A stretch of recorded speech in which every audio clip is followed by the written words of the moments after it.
안녕하세요. 그나무타임 플러스입니다.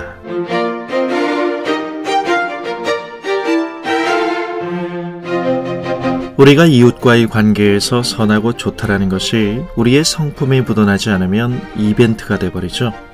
아무리 좋은 시도도 진정성이 없을 땐 관계에 그다지 별 영향력을 끼치지 못하는 것 같습니다. 사람을 대하는 모든 일에 진정성을 가지고 대해볼 때 그 시도가 오늘 하루 우리 행복의 기초가 되지 않을까요? 나이를 먹어감에 따라 제게 큰 변화가 생겼습니다. 사람을 보는 느낌이 과거와는 완전히 달라졌다는 것입니다. 제 자신과 사람에 대해 잘 보이지 않던 것들이 보이고 또 그 진심과 표정을 제대로 읽지 못할 때 마음에 걸리기 시작한 것이죠. 좋든 싫든 이러한 일련의 긴장이 가져온 변화가 있다면 분명히 전에 없었던 사람에 대한 새로운 시각이 생겼다는 것입니다. 사람에 대한 신뢰와 진정성은 꾸민다고 나올 수 있는 것이 아니거든요.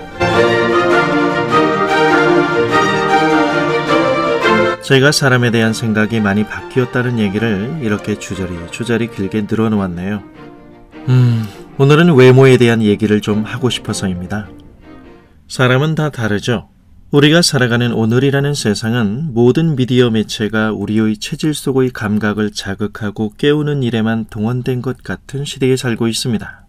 TV나 영화, 인터넷, 스마트폰 등의 각종 매체를 통하여 연출되고 만들어진 아름다움이 표준이 되고 그 기준의 사람들은 은연중에 자발적인 통제를 받으며 살아갑니다.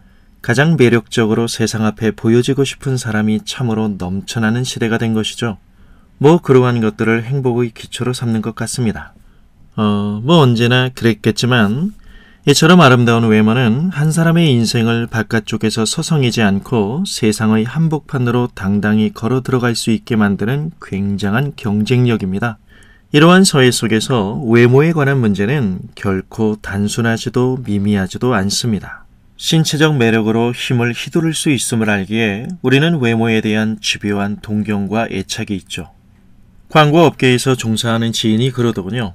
광고는 항상 어느 정도의 조작을 시도한다고 말이죠. 정말 예쁜 것보다 예뻐 보이는 것이 더 중요한 시대가 된 것입니다. 사람들 앞에 내가 어떻게 보여지느냐의 사실이 상대가 나에 대한 매너의 실천을 결정하고 이러한 사회적 시스템 속에서 내가 우위를 점함으로 세상 앞에 압도적인 발언권을 가지게 하는 지름길로 인식이 된다는 것입니다. 지나보면 그게 별거 아닌데 하는 회한이 교훈으로 남는 것을 아는데도 불구하고 외모라는 현실 속의 타이틀이 우리의 경험 속에서 훨씬 더 직접적이고 강력했음을 알기에 아름답고 잘생긴 사람을 보면 진한 부러움이 묻어날 수밖에 없는 것도 100번 이해가 갑니다. 저도 그렇거든요. 물론 인간은 감각적인 존재로 눈에 보이는 것에 민감하고 그것에 이끌려 살아가는 것이 보통입니다. 그것으로 인해 우리는 잠시 동안 훨씬 더 행복하고 기분 좋은 것처럼 느끼게 하는 효과를 누리는 것도 사실이니까요. 보여지는 스타일이 내용보다 중요한 문화 속에서 주님을 믿는 우리도 외모의 중요성을 잘 알고 있기에 남들의 시선에 상관없이 살아간다는 건 불가능합니다. 멀리 갈 필요도 없이 우리의 신앙의 교제권 안에서도 흔히 볼 수 있는 풍경은 분명 얼굴, 피부색, 스타일 때문에 특권을 누리는 사람들이 있지 않습니까? 그 사람의 주로 외모나 보여지는 것에 의존한 관계가 아닌 상대의 진심을 읽음으로 관계를 이어갔다고 우리는 얼마나 자신있게 말할 수 있을까요? 만약 사람이 물질로만 구성된 존재라면 겉의 변화와 치장 속에 참된 만족이 있을 수도 있을 것입니다. 하지만 성경의 이야기를 들어보십시오. 성경은 사람이 하나님의 형상으로 영혼과 몸으로 구성된 전인으로서 지성과 감정과 의지가 있는 하나의 인격체로서 하나님에 의해 손수 지음받았음을 말합니다. 우리가 하나님의 형상이라는 것은 외모로 하나님을 닮았다는 말이 아닙니다. 영이신 하나님께서는 일시적으로 시공간에 존재하는 보여지고 만져짐으로 인식되는 입체라는 모양으로 존재하시는 분이 아니시기 때문입니다. 그러므로 이미지가 정보보다 중요한 세상 속에서 자신의 모습과 메시지를 사랑스럽게 만들어줄 효과적인 기교와 테크닉을 동원하여 더 많은 것을 성취하고 있다는 느낌이 들지만 실제로는 날아가는 시간 속에서 줄어들고 있음을 기억해야 합니다. 사람은 이전의 관심사는 폐기되고 또다시 새로운 관심거리를 좋아하고 그것을 위해 살아갑니다. 그것이 돈이든 건강이든 명예든 눈부신 미모이든 간에 우리의 애착이 어린 모든 것들은 한때 매력있고 가치있게 보이지만 결국은 깊이 패인 주름 속에서 그렇게 보이지 않는 때가 옵니다. 인간의 진정한 만족은 겉의 변화나 그가 처한 환경이나 조건의 나아짐에 있지 않고 내면적인 충족에 있습니다.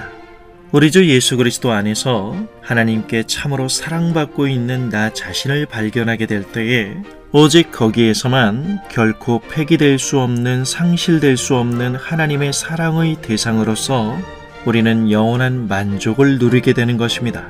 성경이 말하는 이 분명한 팩트 위에 서지 못하면 세상은 우리 자신의 모습을 더 사랑스럽게 보이도록 만들어줄 더 큰 마력을 가지고 여러분의 그 마음을 시험하려 들 것입니다. 우리가 이 다음 후에 시간이 흘러 하나님 앞에서 셈해야 할 몫이 있다면 그것은 좋은 사람이 되어야 한다는 크리스천의 삶의 명제가 의무감으로서의 퍼포먼스가 아닌 삶의 내용으로 이어진 일일 것입니다. 그것은 바로 외모로 사람을 취하시지 않는 이 확인된 하나님의 사랑 안에서 이 세상을 살아가는 어느 누구도 주님을 믿고 사랑하는 우리에게 익명으로 처리될 수 없는 특별한 사람이라는 것입니다. 며칠 숨 좀 쉴만 하더니 또 미세먼지로 덮이는군요. 여러분 건강관리 잘 하시고요. 다음 주 월요일 그나마 타임 시간에 만나죠. 감사합니다.